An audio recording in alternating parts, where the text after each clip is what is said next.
Welcome to Understanding Islam, second series, Standing Before God. This week we're going to look at the mosque in the place of the Muslim community. If we went back to Mecca in the early period of the Prophet's life, then once the revelation began and he began to pray as a Muslim, we see that he would offer his prayers near the Kaaba, facing through the Kaaba toward Jerusalem. And when the local politics would permit it, other members of the Muslim community would gather with him there in that place. Now, once they moved from Mecca to Medina, the situation changes. So it's in Medina that we want to begin today. We know that Muhammad, along with his companion Abu Bakr, were making their own hijra, their migration from Mecca to Medina, and people were coming out and inviting the Prophet to come and stay with them. But instead, the Prophet allowed his camel to wander freely until it came to a natural stop. And the camel came to a stop in a fairly deserted piece of ground with palm trees, which had been used as a place for burial. And that was the place that the Prophet decided he would build his new base in Medina. So he bought that piece of land from the two orphans that owned it, and then he started to have it cleared so that there could be a courtyard which was to become the first mosque. He had the grave markers moved out, he had the trees cleared out, and a wall built of sun-baked earth bricks so that it would delineate the mosque and stop any animals from wandering through so that everybody would know this place. To the north side of this courtyard, which was the side facing toward Jerusalem, they put up some of the palm trees as pillars, and then they roofed over it with some leaves, and this became the shelter in which the Prophet would lead the prayers in Medina. 16 months into the time in Medina, the verse was revealed which set the Qibla for the Muslim community from this time onwards on the Kaaba in Mecca. Now, this was actually to the south side of the Prophet's mosque. And so they built a similar shelter on the south side, and that became then the place from which the Prophet led the prayers. The north side shelter was now called the Sufa, and it was here that the poor and the homeless would gather. They would be fed, some of them would sleep there, and then traditionally after time, this was the place that some Muslims would gather who were looking for training and guidance from the Prophet on the inner path, the mystical path of Islam, and hence the name Sufi. In Arabic, the word for mosque is masjid, which comes from the verb to prostrate. So a masjid is a place of prostration. This shows us something about its primary function, but it has lots of other functions as well, dating from this time of the Prophet's mosque in Medina. It was the place where he received delegations, whether they be Muslims or non-Muslims. It was the place where he held court. He would be there if people wanted to come and bring petitions to him for him to give them a ruling. It would be the place where he would teach people. He would promulgate newly revealed verses of the Quran there, and he would give regular addresses to the people. It would be the place, therefore, of community meeting, and also of community gathering in times of a crisis. So the mosque is the center of the community life, its principal function being that of prayer, but having many other functions too. Now, as the Muslim community expanded away from Mecca into new territories, one of the first things they'd built in a newly acquired town or city was a mosque, because that was to be the center of the Muslim community. In some places where Christians predominated beforehand, it was not uncommon to find that a church was divided, one part being used as a mosque, another part being used as a church. In some places, as time went on, where more Christians became Muslims, then church buildings would be taken over as mosques. We see in a place like Palestine, for example, it was quite common to build a mosque at a place associated with one of the biblical prophets, at Hebron, for example, the place of Abraham. Or in Jerusalem, the place of so many of the earlier prophets, including Jesus, there were actually many mosques in Medina in the time of the prophet. Some of them tended to be quite small, just for one clan, just for one village group within the wider conurbation of Medina. And this gives us another model. It gives us the model of people having mosques at home or in their extended family compounds for the use of the family on a day-to-day basis, perhaps in a neighborhood, on a street corner, in a part of a village. And then we get larger mosques. These were the mosques that we use for Friday assemblies.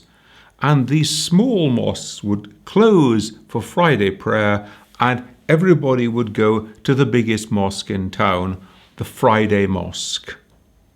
And then when it came time for Eid, the great festivals during the year, the tradition, again following on from the Prophet, was to try to find an open-air piece of ground that was large enough that the whole community could come together and celebrate Eid prayers there together. Of course, the ultimate extreme of this togetherness is the once-in-a-lifetime, once-a-year Hajj assembly in Mecca.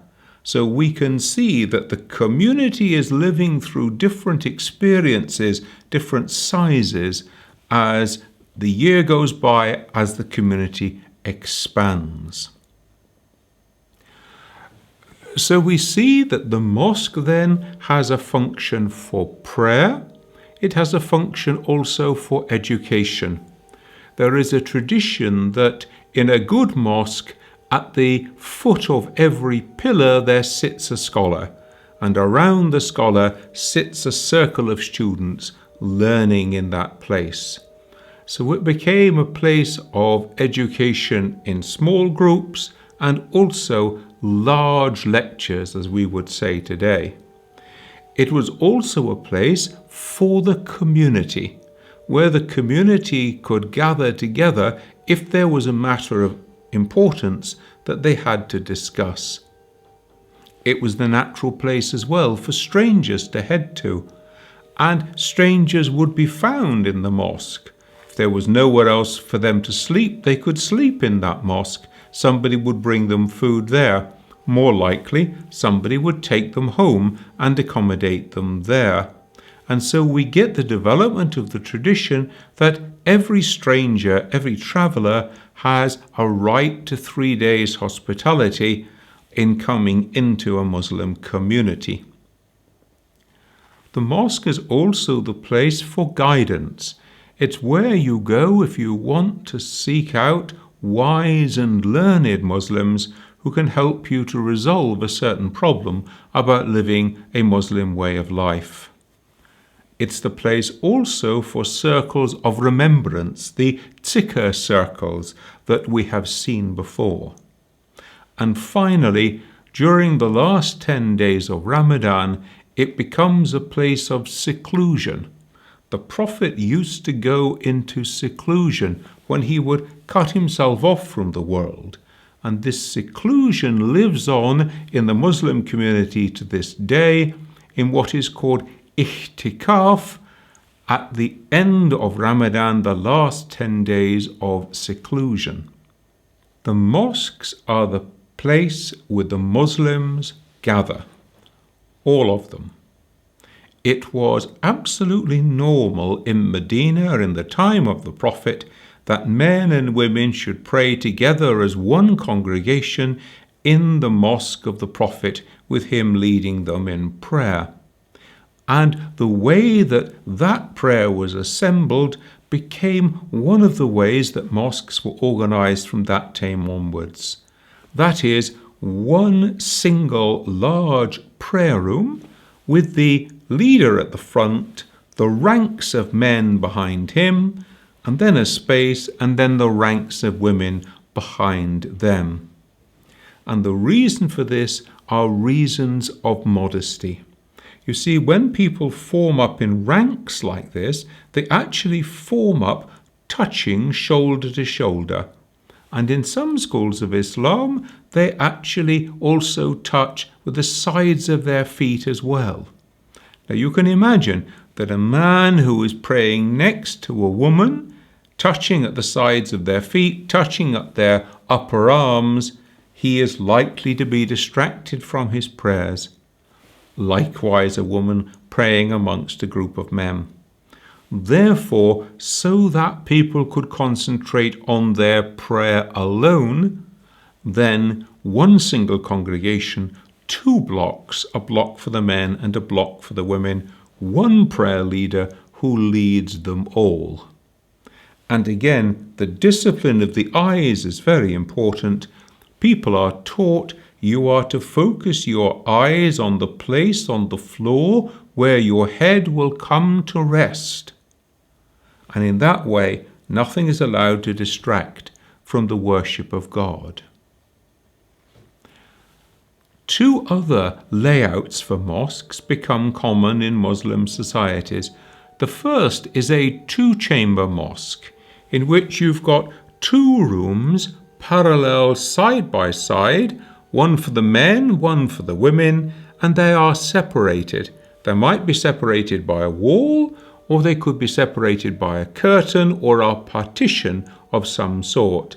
And in such a mosque, the front row for the men and the front row for the women is on the same line. The third form, as architectural building techniques develop, is to build a mosque which is taller. And now you can have the ground floor prayer room for the men and upstairs a gallery for the women, so that again they can pray as one congregation but physically separate. If one looks around the interior of a mosque, the first thing that one tends to notice is it is a plain building. There are no pictures, there are no figures. There is nothing to distract the worshipper from the worship of God alone. You might find some copies of a Quran, you might find a Quran stand so that the Quran can be supported with respect when somebody is reading it, and you might find some tasbihs. But apart from that, the mosque space is empty and plain. It has become common for people to decorate the inside of the mosque with beautiful verses of calligraphy drawn from the Quran itself. Sometimes these are painted, sometimes these are done in ceramic work, in tiles. Sometimes one can also find geometrical patterns, either painted or in tile work too. And in different cultures at different times of history, the amount of decoration has increased or decreased in this way. One is likely to find within a mosque a place for wudu, for the ritual washing, and also, of course, toilets.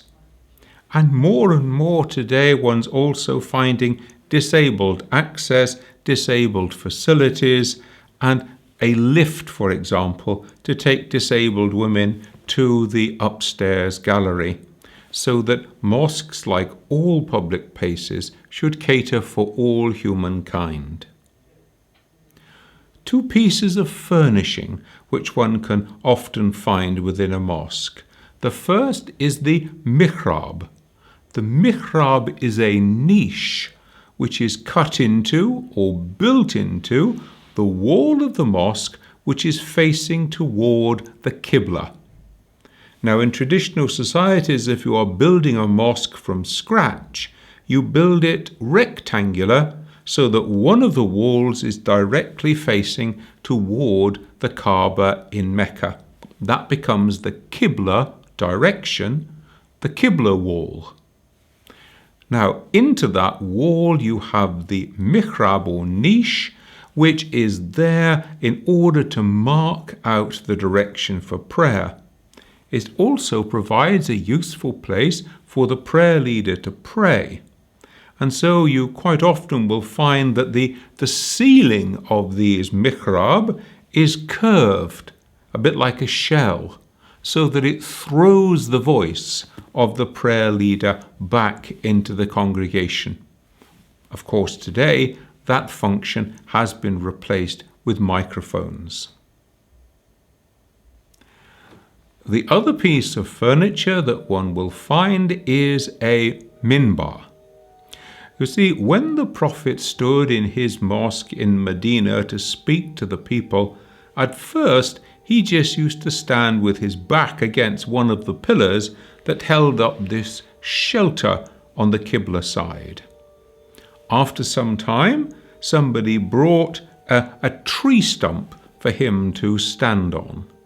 And then again, somebody made a low platform so that it would raise him up so that he could be seen. Mimbar actually comes from the verb to raise up, so that you're raised up so that people can see. Now, over the centuries in history, people have built huge mosques, and sometimes you need to raise people up to a big height so that they can be seen and heard by people. And we sometimes will find a mosque 10 or 12 steps high and with a sounding board over the speaker to bounce the voice so that it spreads amongst the people gathered. If one looks at the exterior of a mosque, one thing which has become quite typical is for a dome. A dome is really useful. Inside, it helps to spread the voice. It also provides an additional volume of air over the people, which can cool and give them oxygen, but also it gives a sense of the wide expanse of the earth. The whole world is a mosque. And so building a dome has become a typical piece of Muslim architecture. The other thing that we associate as an external marker of a mosque is a minaret. A minaret is generally a tall, rather slender tower. This was used originally to call the people to prayer. If we go back again to the Prophet's time in Medina, he asked Bilal, who was an Abyssinian man, with a big, strong voice, he should be the one who should call people to prayer. And to help his voice spread further, they would ask him to mount onto the roof of a nearby house. So the roof of a nearby house gives way to the roof of the mosque and eventually the building of a little tower so that the voice could spread. And it's not unusual to see mosques that have minarets on different sides facing toward the places where people lived. These minarets also become important as they grow taller and become more distinctive. They are a marker. When you come into a strange town or city, you know exactly where the mosque is. You just see the minaret and follow it. In fact, the word minaret in Arabic comes from the word manar, which is the lighthouse. And so it's like a lighthouse that draws people toward the mosque.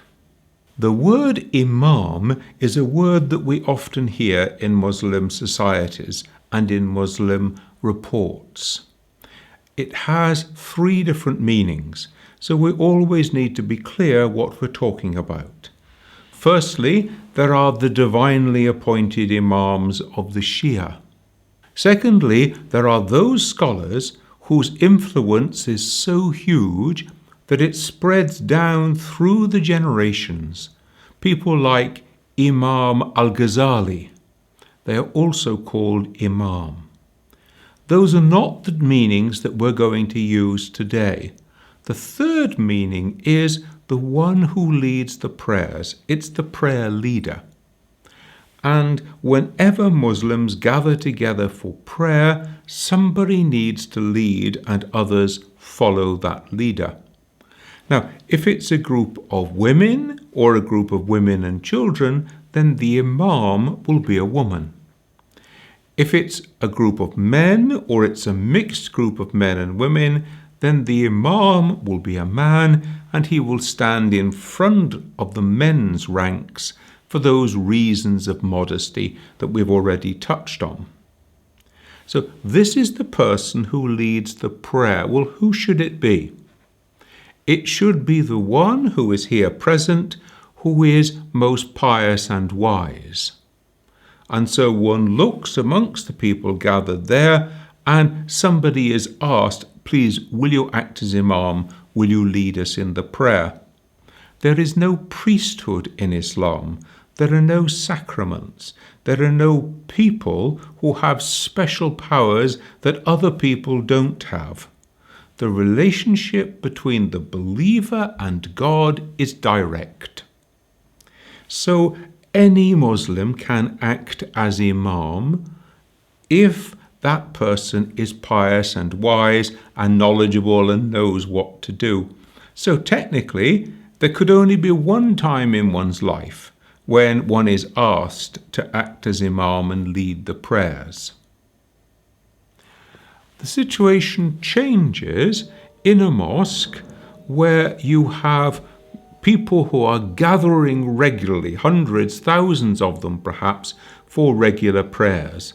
Now you cannot go through the business of who is most pious and wise amongst us today. So what happens in a mosque is that the mosque management people, a committee for example, will actually draw up a list of those people who are authorized to lead prayers in this mosque, and then they will make sure that at least one of them is present for each of the daily prayers in that mosque. If we go another step, and a mosque has got sufficient money and a sufficient amount of work to have a professional imam, a full-time imam, now the situation changes again. First of all, the mosque committee must decide what are the jobs that we want this imam to do, drawing up a job description, as we might say. We want him to lead the daily prayers, to be present on Friday, to give the address at Friday prayers, to educate the children, to help people with the recitation of the Quran, to run classes for adults, to run classes for converts to Islam, to be present for weddings and for funerals, to be on hand to give guidance to anybody in time of need, and so on. So you work out what the job description is, and then you have to work out what the person specification is. Somebody to do this job needs to have had this degree of education, this degree of experience. So it will normally be that they have completed a full course of basic studies in Islam, which can take, well, from about 4, 6, 8, 10, 12 years, depending on where they start and from which school of Islam they come. And then you might want to demand particular experience. Such a person is going to be a scholar. A scholar in Islam is called an alim. And so we meet in mosques somebody who is called the resident alim, or alima if she is a woman. This alim is there to lead, especially in the intellectual, the educational work of that mosque, and to give guidance for people on living the Muslim way of life. One of their functions will be to give the Friday address at Friday prayers, when the prayer itself is shortened to only 2 rak'ah instead of 4, and instead there is an address or a khutbah. This may be given by the local resident imam, or there might be somebody brought in from outside as the regular khutbah giver or khatib. This khutbah will be partly in Arabic and partly in the principal languages of the people sitting here in the congregation. And that can mean in a cosmopolitan, multilingual society, sometimes the khutbah will have to be given in 2 or 3 different languages. And the khutbah can spread far and wide over matters of religious practice, over matters important to the society and the community. So it is the chance to apply the teaching of Islam to every aspect of human life. Join me next week when we will be looking at fasting in the life of a Muslim, the whole cycle of the month of Ramadan, and observing the fast during that month. I look forward to seeing you then.